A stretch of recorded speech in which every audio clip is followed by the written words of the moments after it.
Hello students. Next let us look into how to do a problem using Thevenin's. So the question is find the current through 2 ohm resistor using Thevenin's theorem. So which is the 2 ohm resistor they are talking about? They are talking about this resistor of 2 ohms. Okay, so that is what we have to uh, that is the current, that is the resistance through which we want to find out the current that is flowing. Now, you all know that we can do mesh analysis to find this simply, but the question is asking us to use the Thevenin's theorem. So, what is the first step? The first step is to write the KVL. To write the or to find the VTH. Okay. So, step one is to find VTH or the Thevenin's volt. Now, for doing that, we have to redraw the circuit. So let us redraw the circuit. So here we have redrawn it. And as you can see, I have taken out the 2 ohm resistor. That is the first thing that we do. And then we say that this is the voltage where VTH, which I want to find out first. Now what is important to know here is that this is open. Now when this is open, obviously a current can flow through this mesh, but there is no current flowing through the second mesh. There is no current. So this is I is equal to 0. Why is I is equal to 0? Because it's an open circuit, isn't it? We know that for a current to flow completely, there has to be some connection. But here there is no connection. This connection is not existing.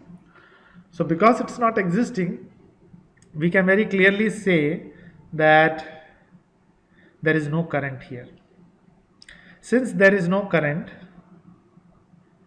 in the second loop, a voltage will develop across this 10 ohm resistance, which is dependent only on I. Why? Because the second current, the second current I is 0.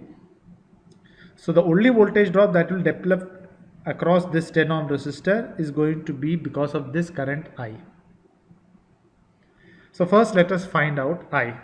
So what we have done is we have opened the 2 ohm resistor and we have written the voltage VTH there. Next we write applying KVL. So KVL at mesh 1, what will it give me? So I will have plus here, minus here, plus here, minus here, plus here, minus here, plus here, minus here. Okay, so it is going to be 40 plus 40 minus 5i1, not i1, I will only write I, 5i minus 20i minus 10i is equal to 0. Since it's all I, so I will write 40 and this combined minus 5 minus 20 minus 10 will give me how much? Because it's, sorry, this is not I, this is not I, this is only 20 volts straight away. I forgot to write it properly. So this is only 20. So this is 40 minus 20 will give me 20. So it is going to be 20 here, minus 15i is going to be equal to 0. From which I will get, therefore I is going to be equal to minus 20 by minus 15, which is, if you would calculate, you will get 1.33 amperes. 4 by 3 will give you 1.33 amperes. So this is the I current. Therefore, writing KVL,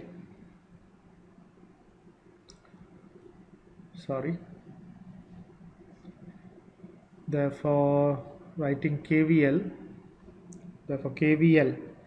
at second mesh, at mesh 2. Now you might be thinking that how can we write the KVL at mesh 2? because it's open circuit and there is no current flowing. See, KVL is basically talking about only the addition of voltage. So here we have some voltage VTH, here we have another voltage, and here we have another voltage, and that voltage is because of I. If I is going to be 0, then the voltage across this will be 0. It does not matter. There is only this VTH and 10 volt here, and based on that we can write the KVL. Okay. So what is important in KVL is not that the circuit has to have a, what do you say, short circuit, or there should be a connection, or there should be a current flowing through. That is not required. Of course, when the current will flow through, the answers will come out to be slightly different. But even if there is no current flowing, you can consider a whole loop, and then you can write the VTH for it, the KVL for it. So here we are having plus minus, this is going to be plus minus, already I current is flowing, so again this is going to be plus minus. So now writing KVL from back of the bogey, if I am going to write, so I will write VTH plus, sorry, this is not plus, this should be minus, isn't it?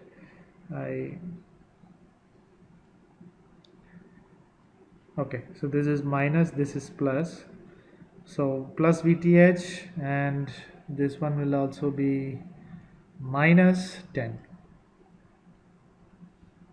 minus 10 minus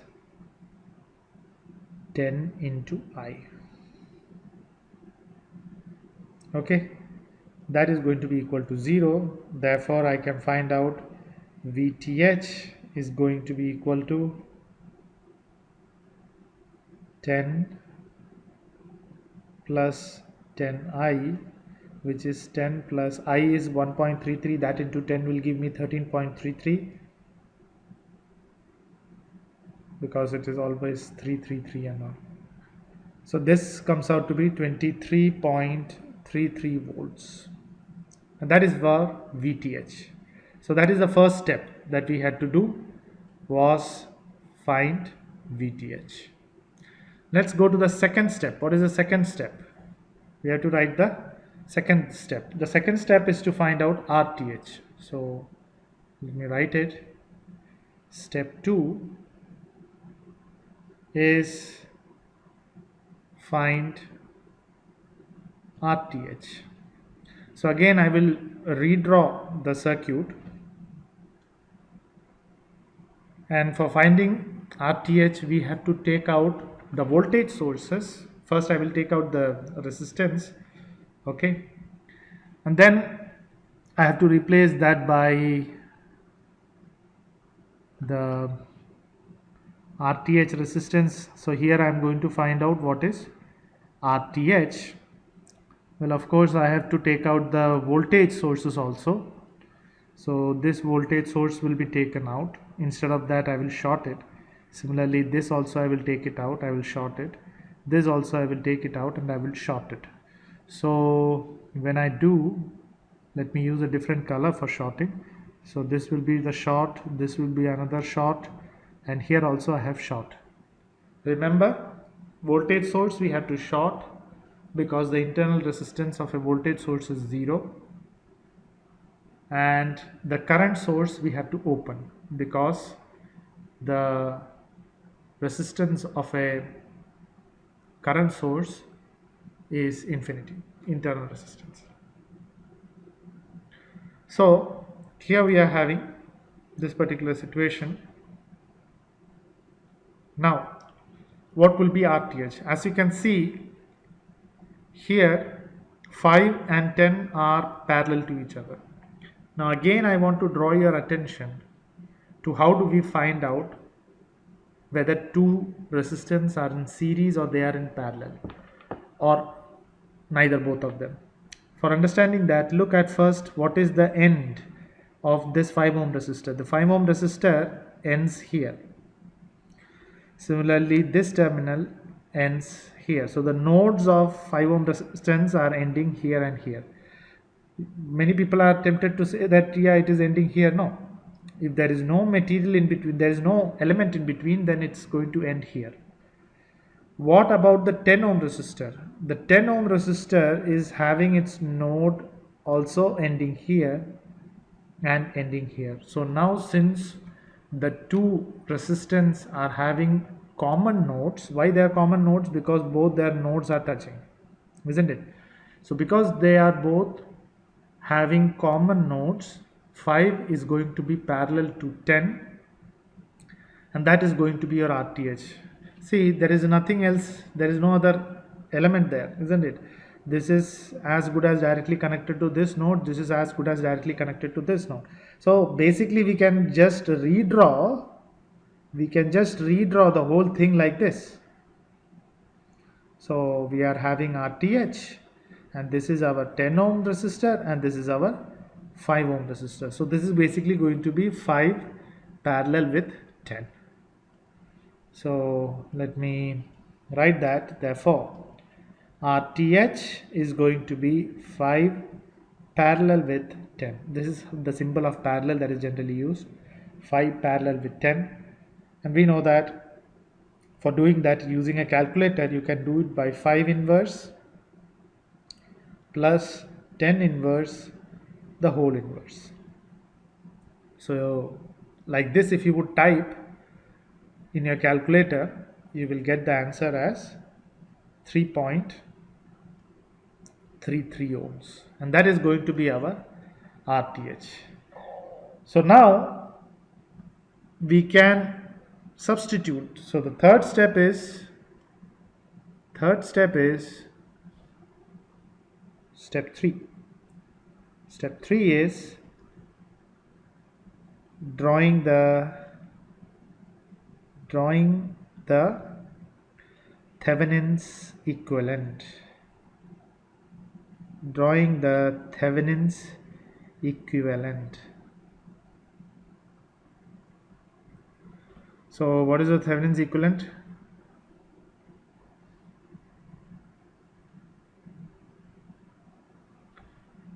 The circuit will come something like this. Let me draw it using a different color. Okay, so here we are having the Thevenin's resistor, which is 3.3 ohms, 3.33 ohms, and the voltage source VTH, and then this was the terminal across which we found out VTH and RTH. So this is RTH, and VTH we found out to be 23.33 volts. Okay, now what is remaining is we have to draw the load resistance. What was the resistance? 2 ohm resistance. And now we want to find out what is the current that is passing through, and let that load current be IL. So now it's fairly simple. If this current is IL, then the current that is passing through this hole is IL. Therefore let me write here, therefore using KVL I can write, so this is going to be plus minus, this is going to be plus minus. So I will write VTH minus 3.33 IL minus 2 IL is going to be equal to 0, which gives me VTH is how much? 22.33.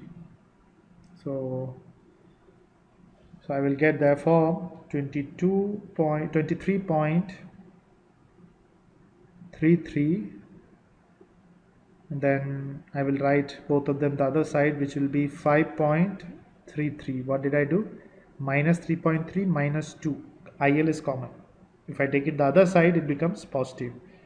Therefore IL is going to be 23.33 divided by 5.33, which comes out to be 4.38 amperes, and that's the answer. So these are the three steps. The first step was to find out the VTH, the second was to find out RTH, and the third step is to draw the Thevenin's equivalent and get the answer. Thank you.